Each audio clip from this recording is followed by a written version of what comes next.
says the law, we are not afraid that our candidate, and he said will be rehabilitated. We have no problem. The dossier of our candidate was complete and full. It's the same dossier he presented at 2004. And we were very surprised to see that his candidacy has been rejected. We have introduced a recours to the Supreme Court, and we are quiet. We know that the Supreme Court will say the law, and our candidate will be rehabilitated. A Kani's document was rejected on grounds that his tax assessment certificate did not conform. However, President Abandam Pama says the 2011 presidential hopeful presented the same documents which he did before losing against President Paul Biya in 2004. Optimistic as the militants may be, the Supreme Court, sitting in for the Constitutional Council, will decide after the various petitions must have been studied by next Monday.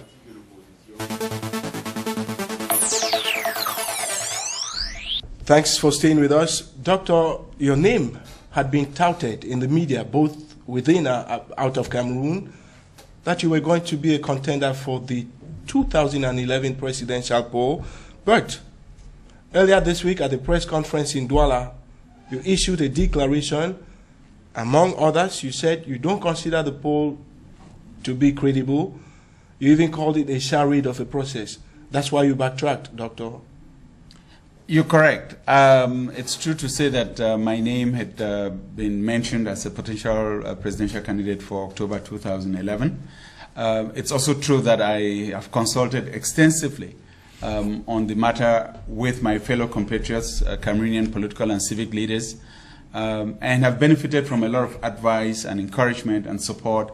And I thought that it was very important that I owe it to my fellow compatriots to come out and to explain to them what my position was, and to provide reasons for why I made that decision. That's why I held the press conference, and I was delighted that the media was really in attendance. And I laid out a number of benchmarks for me that had not been met. In my mind, there's no doubt about the competitiveness of politics, and that doesn't deter me. I have been working on these issues for the past 20 years across the continent, and also raising some concerns here in Cameroon. But it's also important for me, given my principles, given the things that I've stood for, given the things that I've advocated for in Cameroon and in other African countries, that I not allow myself to be pulled into a process which on the surface looks predetermined, pre-cooked, to achieve a predetermined outcome. In fact, in your declaration, you say if you participated, you would become an accomplice to a process that is flawed from the start. That's correct. I would become an accomplice. I would, by my participation as a candidate, lend more credence to the process, or lend legitimacy to a process that is flawed. Because we have to keep in mind that... Why do you say it is flawed, Doctor? Yes, because an election is not a one-day event. It's not what is going to happen on October 9th. On polling day. On polling day. That will be considered the election is a process. It's an entire process. And I would say that in the case of our country, our election really began in 2008, when the Constitution was amended to allow an incumbent who had been in power for close to 30 years to represent himself as a candidate for election in 2011. And from that day, I can say that every act that was posed by the government of the day, or the institutions that are called to conduct their polls, went in a way that could be interpreted as preparing the groundwork for a predetermined outcome to be proclaimed after October 9th. And I could not allow myself to become an accomplice in that process. Thanks for staying with us. We'll be back with Doctor in a couple of minutes. But this week, a French lawyer called Robert Bougie blew the cover on the scandal that's been happening. Of course, that happened between 1995 and 2005. It involves some leaders of former French colonies across Africa who have been scraping their national treasuries and coffers to finance elections in France. Annette Efedi is our reporter on that beat. A lawyer has accused former French President Jacques Chirac and his one-time Prime Minister Dominique de Villepin as accepting tens of millions of dollars in cash from African heads of state between 1995 and 2005. Robert Bougie said that for years he was a bag carrier in charge of collecting cash donations from African dignitaries from former French colonies and delivering it in suitcases to Chirac and de Villepin. With no official role in government, Bougie said he acted as an official intermediary between the French presidential palace and the leaders of ex-colonies of a patronage network known as La France-Afrique. After being turned away in 2005, the Dakar-born lawyer of Lebanese origin said he went to work in a similar informal role for Sarkozy, but without ever tapping the patronage network or delivering any more suitcases full of cash.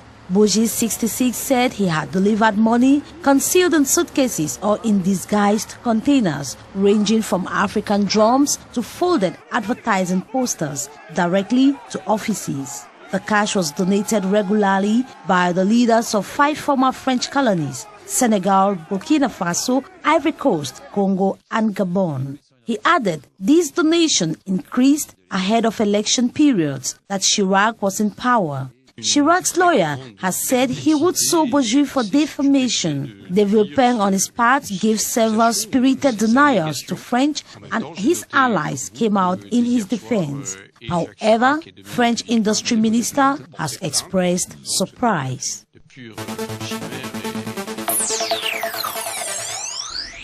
Thanks for staying with us. Doctor, your Douala declaration on Tuesday earlier this week coincided with a trip to the United States by a high-level Cameroonian delegation comprising people from Elekam to flaunt the measures they've put in place to ensure transparency for around the 9 October presidential election. You say that is political blindfolding.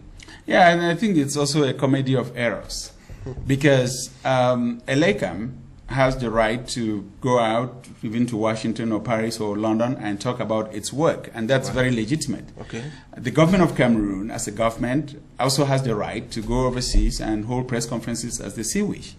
But what is wrong with that picture is Elekam and the government going in one delegation, because that just confirms to the people who have concerns about the impartiality of Elekam, the fact that Elekam and the government officials, who are all members of one of the parties or the ruling party, but someone are working will tell you that the government is not CPDM, Doctor. No, but the officials, that's why I say government officials who are also members of the ruling party. Some of them are key fundraisers.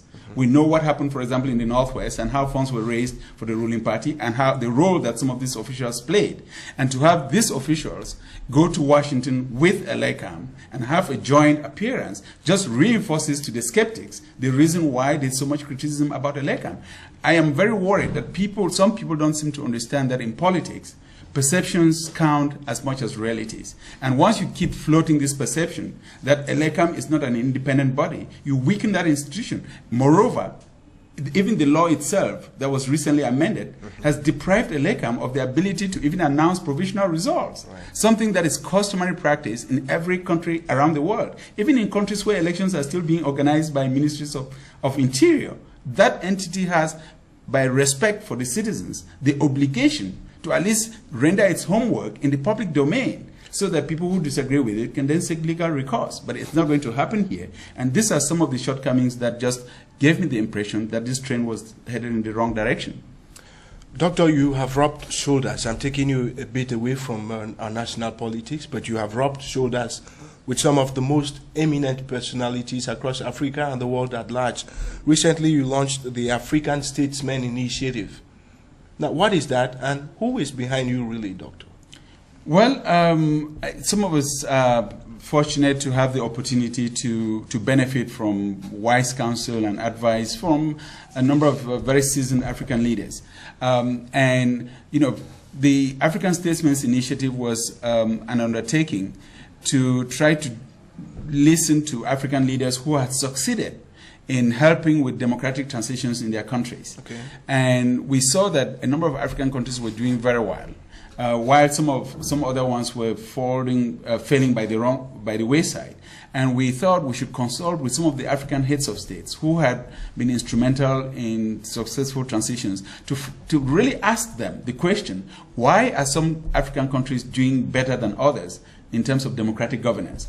And so we assembled 17 former African heads of state in Bamako, Mali, and we had a 4-day discussion, very open debate. Why is democracy working in some countries and in others? And ultimately, what role can former heads of states play to keep the momentum going with regards to democratic transitions? What did they tell you, Doctor? A number of them told us that the key issue is political will and political vision, that a leader who has a vision for his country and the political will to do right would always create an environment in which political leadership in the country can be renewed. And they also said that a number of them were willing to go around the continent sharing their experiences. And you may have noticed that since 2005, since we held this initiative, a lot of former heads of states have become very involved in election monitoring delegations. A number of them are very involved now in humanitarian issues. And those were some of the recommendations that came out of our Bamako conference. Thanks for sharing your thoughts with us, Doctor. But let's come back to Cameroon. Yes. And take All politics is local. And take a look at the 21 candidates who are been retained so far, because Eleka may come back. I mean, the Supreme Court, which is sitting in for the Constitutional Council, may come back after the verdicts are issued on the petitions, and we'll have more than 21 candidates finally on the starting blocks for October 9. But Doctor, when you look at the 21 retained, how do you describe them? I mean, you bundle them up in what group? Well, I have the good fortune of knowing knowing many of the candidates in person, and have talked to many of them. Some of them I even went to school with at the University of Yaoundé at the time. So I'm very familiar with all of these candidates. Most of them are very fine ladies and gentlemen. And it's heartening on the one hand to see that, but at the same time, in a context where we have a first past the post electoral code that says it's not an absolute majority, it's a one-round election, first round the post. You begin to ask yourself whether 21 candidates really would have the opportunity in an election period that is only 15 days to be able to really explain their platforms to the Cameroonian people so that people can go vote in an informed manner. I leave the judgment to the people of Cameroon. People would obviously have to make up their minds. But, there's a sense that there are some candidates who have a stronger base of support than others, and some candidates who have a bigger vision that can be explained to the Cameroonian people than others, but not to tamper with anyone's chances. I think we'll have to leave the people of Cameroon to decide. You are currently in Cameroon. You are normally not based in Cameroon, Doctor. I hope you've been watching our local media. When you see the verve that was generated at the recently held CPDM Congress in Yaoundé, do you honestly see Paul Biya losing these elections on level ground? First of all, I should say that in today's world, you can work from wherever you are. So I have been coming to Cameroon. I don't feel that disconnect that you alluded to. That said, I also watched the CPDM Congress, and to tell you, I wasn't that impressed, especially for one reason, and I would just be very frank with you. Okay. After the president's speech, the next item on the agenda was the messages of support and encouragement from friendly parties, parties from friendly countries. And I was struck, first of all, that the first political party that was called to the podium was the Communist Party of China. I don't know how many young CPDM members or militants identify with the Communist Party of China. Then they called the ruling party in Gabon, which is fine. And then they called the ruling party in Equatorial Guinea. And then they called the ruling party in Chad. And the list ended. Okay. And who would you have wanted to see? But as a Cameroonian, even if as far away as I am from the CPDM, as a Cameroonian, should I expect that the ruling party of my country should have only 4 friendly parties in the whole world? The first one being the Communist Party of China. Doctor, I remember asking you, for me, I thought that was a real statement. Since we're talking about countries, some of whom are friends to Cameroon, a high-profile delegation from the United States Special Operations department at the Africa Command, or AFRICOM, that's in Stuttgart in Germany, is currently in Cameroon to assess the level of evolution of military cooperation ties between both countries. Watch this.